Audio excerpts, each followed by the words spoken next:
Estamos de volta agora com a terceira e última parte acerca dessas noções do processo legislativo. É claro que você, quando estiver lá dentro do parlamento, vai precisar analisar com mais cuidado essas questões, mas a gente já precisa chegar lá tendo essas noções básicas e que, se brincar, são noções básicas mais aprofundadas do que alguns parlamentares teriam ideia. Mas então, terceira fase, agora terceira parte do processo legislativo, a gente vai ver a questão da sanção e do veto e falar das outras espécies normativas, o que é que elas têm de peculiar. Vê só. Sanção e veto são dois atos do presidente da República. Quando o projeto é aprovado em definitivo pelo Congresso, ele segue para o presidente da República sancionar, dar o seu ok ou vetar. Se o presidente sanciona, ele tem 15 dias úteis para decidir se faz isso, tá? Se ele se cala, ocorre a chamada sanção tácita, a sanção calada, a sanção automática. Ele tem 15 dias úteis para decidir se sanciona ou veta. Se ele sancionar, ele mesmo, o presidente, já promulga e publica aquela lei. Se o presidente, porém, vetar o projeto, o veto do chefe do executivo não gera arquivamento definitivo do projeto, não gera. O veto do chefe do executivo significa o seguinte: legislativo, tem certeza? Legislativo, eu acho que esse projeto é ruim ou que esse projeto é inconstitucional. Veja de novo, dê uma analisada melhor. Quer dizer, no direito brasileiro, o veto não é definitivo, o veto não gera arquivamento do projeto. O veto, o seu principal efeito é devolver a matéria à apreciação do Congresso Nacional. O presidente, ele pode vetar o projeto por entender que o projeto é inconstitucional e pode vetar o projeto por entender que o projeto é ruim no seu mérito. O presidente pode vetar o projeto inteiro e aí todo o projeto volta para o Congresso. Ou o presidente pode vetar só algumas partes e aí só essas partes vetadas é que voltam para o legislativo. De qualquer jeito, seja um veto total ou parcial, seja um veto por motivo jurídico de inconstitucionalidade, seja o veto por motivo político de mérito, o chefe do executivo deve comunicar ao presidente do legislativo os motivos do veto. O veto é um ato obrigatoriamente motivado. O presidente tem que dizer por que está vetando. E aí, nesse caso, o que a gente vai ter? A parte vetada, seja o projeto todo, sejam alguns pedaços, a parte vetada vai voltar para o legislativo analisar novamente. O legislativo pode aceitar o veto presidencial? Pode reconhecer que o presidente estava certo? Pode. Aí, então, aceita o veto, aquela parte fica arquivada. O legislativo, porém, pode bater no peito e dizer: quem manda na função legislativa sou eu. Pode bater no peito e dizer: não interessa que o chefe do executivo discorde, vai virar lei mesmo contra a vontade dele. O legislativo tem então essa possibilidade de fazer o que a gente chama de derrubada do veto, a rejeição do veto. Só que para rejeitar o veto, a Constituição exige um quórum diferenciado. Para aprovar o projeto de lei ordinária, é preciso a maioria simples, a maioria relativa, a maioria dos votos que houver na Câmara e no Senado. Para derrubar o veto é necessário um quórum maior. Para derrubar o veto é necessário atingir a maioria absoluta entre os membros da Câmara e entre os membros do Senado Federal. Então, quer dizer, existe a possibilidade de o Congresso Nacional, de o Legislativo em geral, derrubar o veto do chefe do Executivo? Existe, mas para isso é necessário atingir a maioria absoluta.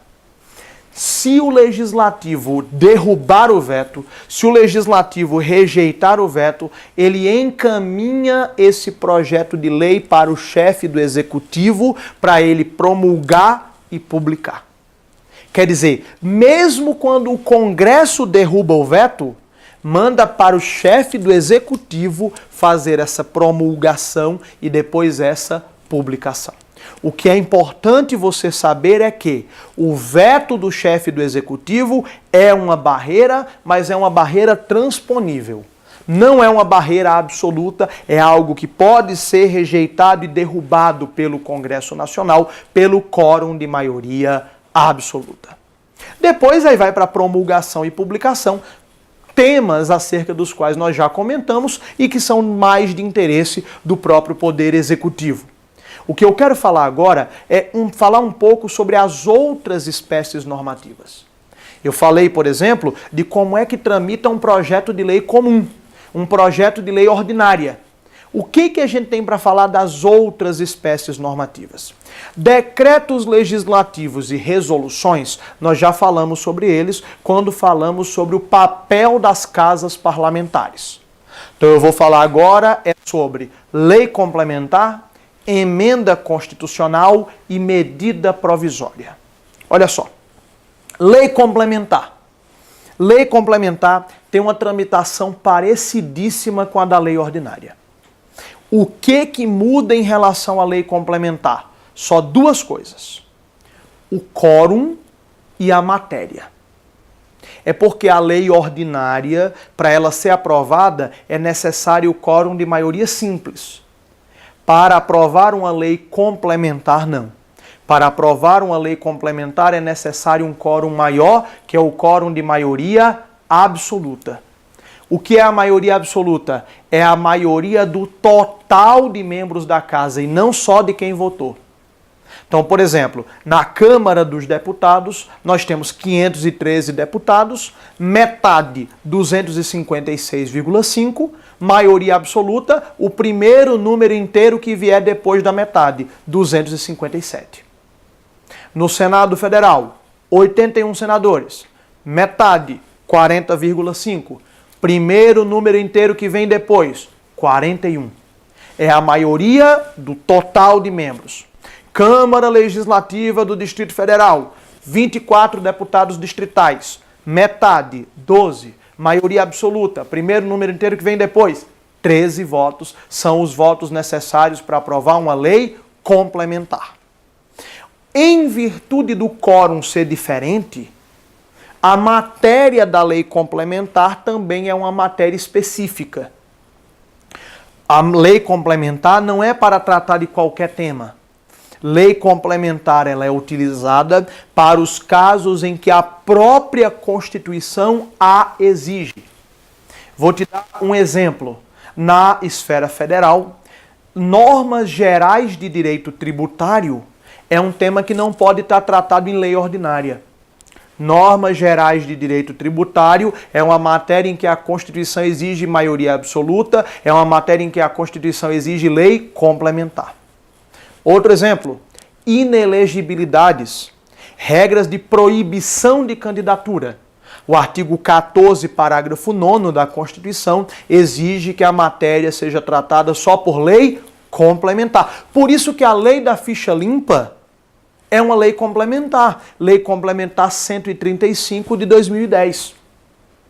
Outras matérias, tem inúmeras matérias na Constituição que precisam ser tratadas por lei complementar. Mas a matéria, eu repito, de lei complementar é uma matéria taxativa. Quer dizer, ela só deve ser utilizada quando expressamente exigida pela própria Constituição. Falamos sobre lei complementar. Emendas à Constituição. As emendas à Constituição, que são apresentadas via PEC, proposta de emenda à Constituição, elas têm várias peculiaridades. Por exemplo, a iniciativa. Projeto de lei, qualquer deputado sozinho pode propor. Uma PEC não. Para propor uma PEC, entre outros, eu preciso de 1/3 dos membros da Câmara ou de 1/3 dos membros do Senado. Já é uma barreira, né? Porque, é claro, eu não estou falando de fazer uma lei ordinária qualquer, eu estou falando de mexer na própria Constituição. Então, Para propor um projeto de lei na Câmara, um deputado. Para propor uma PEC na Câmara, 171. Para propor um projeto de lei no Senado, um senador. Para propor uma PEC no Senado, 27 senadores têm que assinar. E além disso, a PEC tem uma tramitação toda ela mais difícil. Ela precisa passar em cada casa do Congresso por 2 votações. São 2 turnos de discussão e votação em cada casa do Congresso. Olha a diferença, né? Projeto de lei é uma votação numa casa, uma votação na outra. PEC não. A PEC tem que passar por 2 votações em cada casa. Se começar pela Câmara, primeiro turno na Câmara, segundo turno na Câmara, depois vai para o Senado. Primeiro turno no Senado, segundo turno no Senado. E em cada uma dessas 4 votações, a PEC precisa do voto favorável, não é da maioriazinha simples, não. Não é da maioria absoluta que é para lei complementar, não. PEC precisa do voto favorável de 60% do total de membros da casa. Precisa do voto favorável de 3/5 dos membros da casa. No Senado, 48, alguma coisa, 49 votos. Na Câmara, 307, alguma coisa, 308 votos. Veja que é uma escadinha, tá? Não em termos hierárquicos, mas em termos de dificuldade de aprovação. Lei ordinária, maioria dos votos que tiver. Lei complementar, maioria do total de membros. Emenda constitucional, 60% do total de membros em 2 votações em cada casa. Então, é bem mais difícil. E as emendas constitucionais também têm uma série de limitações. Por exemplo, tem algumas matérias que elas não podem abolir. São as chamadas e famosas cláusulas pétreas, previstas no artigo 60, parágrafo 4º. Tudo que tem de importante sobre emenda constitucional está no artigo 60 da Constituição. Eu recomendo fortemente que você leia com atenção o artigo 60 do texto constitucional. Por fim, nós também falaremos do instrumento do artigo 62, do instrumento do artigo 62 da Constituição, que são as famosas medidas provisórias. As medidas provisórias existem na esfera federal, não existem em todos os estados da federação, porque cada estado adota ou não medida provisória na sua Constituição estadual, se quiser. Por exemplo, na esfera do Distrito Federal, a lei orgânica do DF não prevê a figura das medidas provisórias. Na esfera federal nós temos. O que é a medida provisória na prática? A medida provisória ela é um ato do presidente da República que tem vigência imediata, antes mesmo de o Congresso apreciar e analisar a medida provisória, já está produzindo todos os seus efeitos como se fosse uma lei. Então, a medida provisória, ela é como se fosse um projeto de lei, porque vai ter que ser aprovado pelo Congresso e pode sofrer emendas no Congresso, mas com uma pequena diferença. Já está produzindo todos os seus efeitos. É claro que a medida provisória representa o executivo legislando. E o executivo legislar dentro da separação de poderes não é a regra, é sempre a exceção. Por isso, olha que coisa interessante. A medida provisória segue uma série de limitações. Por exemplo, o presidente não pode editar medida provisória em qualquer matéria. O presidente só pode editar medida provisória em casos de relevância e urgência. Claro que isso na prática nem sempre é respeitado, mas aí é por culpa também do Congresso Nacional, que aprova medidas provisórias que nitidamente não têm relevância, não têm urgência. Mas é um requisito. O presidente só pode editar medidas provisórias em casos de relevância e urgência. E tem mais. tem algumas matérias sobre as quais o presidente não pode dispor via medida provisória. Tem algumas matérias que estão fora do campo temático da medida provisória. Apenas a título de exemplo, eu te digo que as matérias orçamentárias, o presidente não pode mandar via medida provisória, a não ser para abrir créditos extraordinários. Porque os créditos extraordinários, diz o artigo 167, parágrafo 3º da Constituição, que são justamente para fazer frente a despesas imprevisíveis e urgentes. Um enchente, um terremoto, um negócio realmente imprevisível e urgente. Outra matéria acerca da qual o presidente não pode mandar medida provisória, matéria penal. O presidente não pode mexer na legislação penal via medida provisória. Na matéria eleitoral, também não se pode alterá-la por medida provisória. Essa lista de matérias que não podem ser objeto de medida provisória, você encontra no artigo 62, parágrafo 1º. Parágrafo 1º do artigo 62 vai trazer uma lista de temas em que não se pode editar medida provisória. Então, a medida provisória é excepcional, por isso o presidente só pode editá-la em caso de relevância e urgência. Por isso, tem uma lista de matérias em que o presidente não pode usar a medida provisória. E a medida provisória, como o próprio nome já diz, ela tem prazo. Ela é uma medida de caráter provisório. Por quê? A medida provisória, quando ela é editada, começam a correr dois prazos. O prazo de vigência, que é de 60 dias, prorrogáveis automaticamente por mais 60. E, paralelamente, outro prazo, que é o prazo de 45 dias, que é o chamado prazo de trancamento de pauta. Do 45º dia para frente, onde a medida provisória estiver, Câmara ou Senado, ela estará bloqueando outras votações, que é o que a gente chama de trancamento de pauta. É como se, a partir do 46º dia, a medida provisória entrasse em regime de prioridade e dissesse, opa, não pode votar outros projetos de lei comum antes de votar a mim. Mas, neste momento, o prazo que mais nos interessa é o prazo de vigência. O prazo de duração da medida provisória, o prazo, entre aspas, de validade da medida provisória, que é de 60 dias, prorrogáveis por mais 60. Se o Congresso não apreciar a MP nesse período, presume-se que o Congresso está aprovando ou rejeitando a medida provisória. Presume-se que ele a está rejeitando. É a chamada rejeição tácita. A rejeição por decurso de prazo.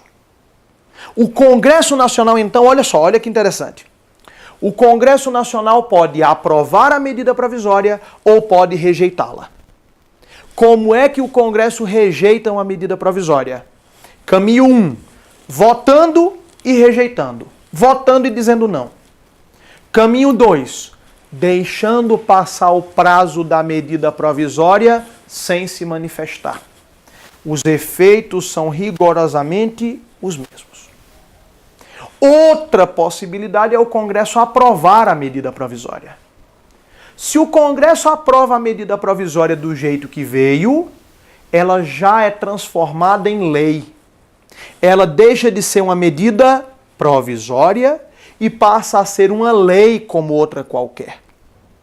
Se o Congresso Nacional, porém, aprovar a medida provisória alterando-a, modificando-a, aí esse texto novo consolidado, a gente diz que é um projeto de lei de conversão e tem que ir para a sanção ou veto do presidente da República.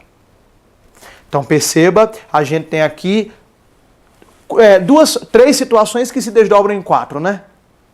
Primeiro, se o Congresso rejeita a medida provisória, pode rejeitar expressamente, votando e rejeitando, ou pode rejeitar tacitamente, deixando passar o prazo sem se manifestar. Efeitos, os mesmos. Se o Congresso aprova a MP como veio, já está automaticamente transformada em lei, convertida em lei. Se o Congresso aprova a medida provisória com mudanças, com emendas, com alterações, esse novo texto consolidado forma um projeto de lei de conversão, que tem que ir para a sanção ou veto do presidente. Só tem mais uma coisinha para falar sobre medida provisória. E se o Congresso rejeitar a medida provisória, o que acontece com os efeitos que ela já havia produzido? O que acontece com quem, por exemplo, celebrou um contrato na vigência dessa medida provisória?